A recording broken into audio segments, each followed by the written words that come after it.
Pontiac may be long gone, but it most certainly produced many extraordinary cars during its long lifespan. One of its most legendary cars was the Trans Am, which started off in 1969 as a limited production performance car, with Pontiac producing only 697 examples. By 1979, production had soared to 116,535 units. Though every single year of the Trans Am, in retrospect, was a great car for its time, the second generation 1970 to 1981 Trans Am is the favorite among Trans Am fans. And at the top of the list is the 1977 to 1978 Trans Am. The 77 to 78 Trans Am was the performance car that everyone wanted to drive back in the day, and even those who thought its styling was a little outlandish because it had a shaker hood scoop, an optional Big Bird decal on the hood, fender flares, and spoilers. These critics still respected this Trans Am. During this time, with its Trans Am, Pontiac provided performance car fans a legitimate performance car package. It offered American performance car buyers European sports car type handling and a large displacement V8 under the hood, when most American performance cars had medium to low displacement V8s. Even though the 77 to 78 Trans Am's 400 V8 had lower horsepower numbers due to emissions controls and a lower compression ratio when compared to Pontiac's Golden Era 400 V8. However, it still had more than enough power to keep the Trans Am at the top of the performance ladder during the late 1970s. Add to that the Trans Am's great handling, precise steering, and much improved tires versus Pontiac's Golden Era muscle cars, and it's easy to see why Pontiac dealerships were selling 77 to 78 Trans Ams as fast as Pontiac could produce them.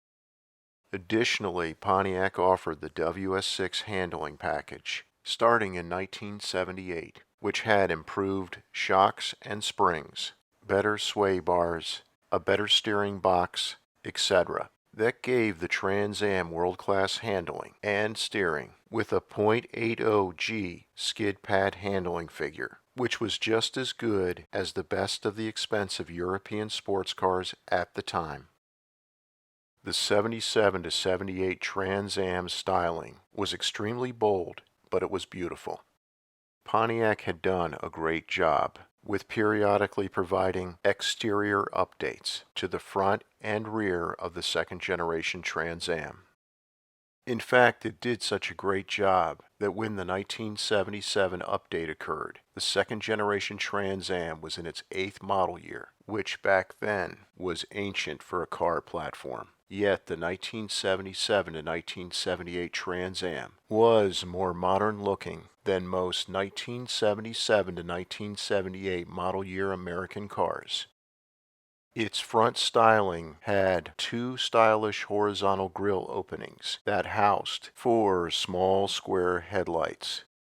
This really improved the already good-looking exterior styling of the Trans Am. The 77 to 78 Trans Am had 3 available engines.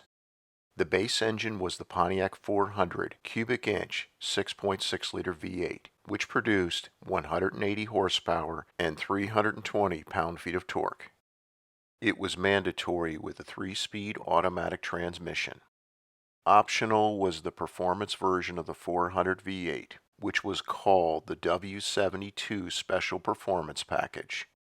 For 1977, the W72 400 was factory rated at 200 horsepower, and for 1978 at 220 horsepower.